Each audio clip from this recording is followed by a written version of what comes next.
Good morning guys! For today's vlog is gagawa po tayo ng beef bulalo.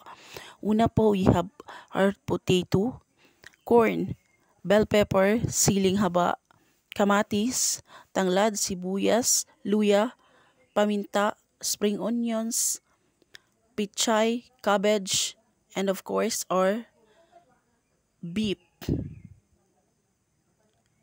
Malambot na po siya kasi pinapakuluan po siya ng medyo matagal para po masarap po siyang lutuin at kainin. Una po, mag-init ng oil, lagyan ng sibuyas tsaka luya. Tapos halu-haluin po muna natin siya. Dahan-dahan lang po siyang haluin.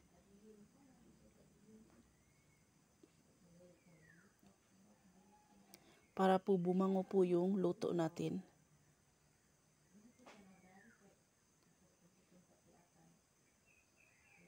Tapos ilagay po natin ang ating bell pepper po. Isama po sa pag-isa yan para bumango po siya at mawala-wala yung mga amoy-amoy niya. Tapos halu-haluin po natin ng dahan-dahan.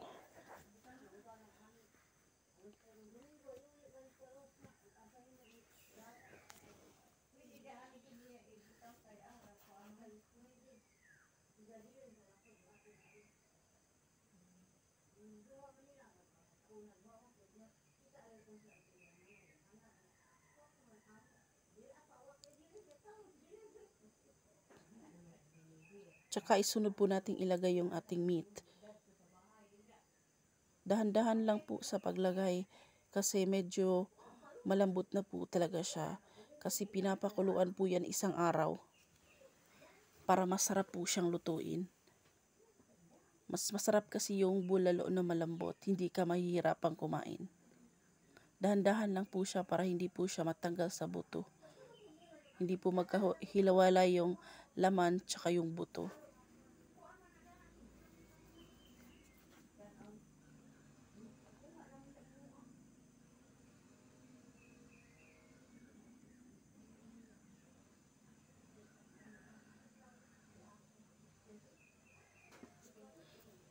Isa-isahin po natin sa paglagay.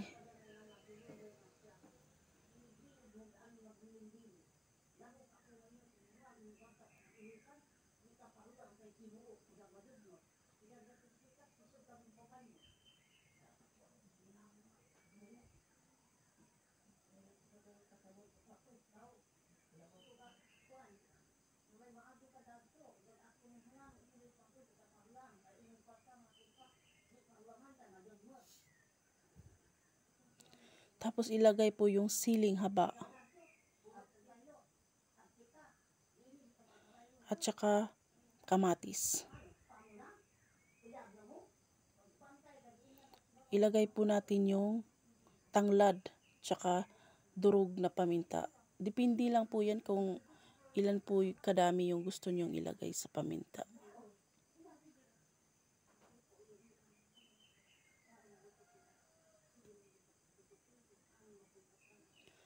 Tapos yun, onion, spring onion po yan.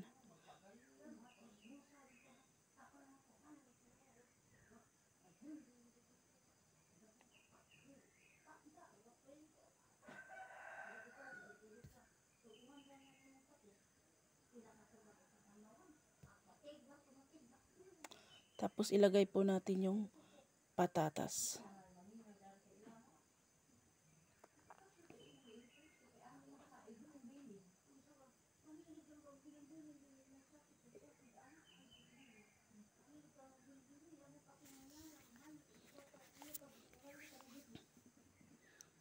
Tapos ilagay po natin yung mais.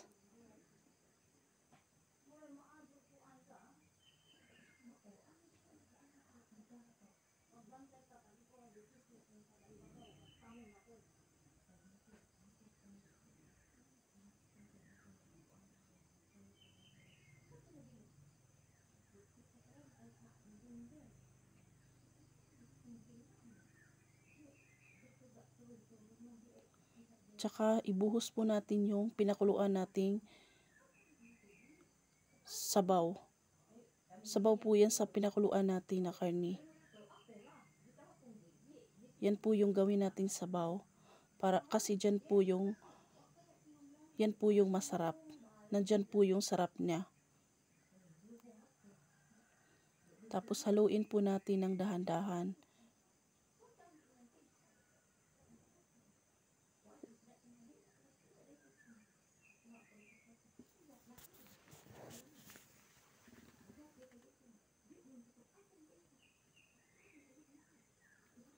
Tsaka lagyan po natin ng pampasarap.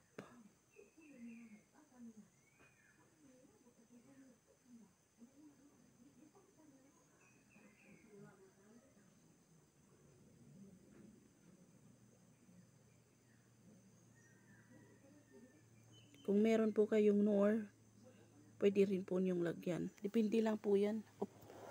Optional lang po yan.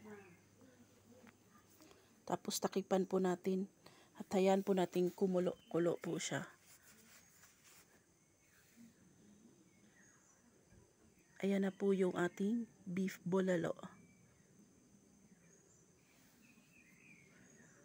Yan na po yung resulta niya. Ang sarap, di ba? Thank you for watching, and please don't forget to subscribe my YouTube channel.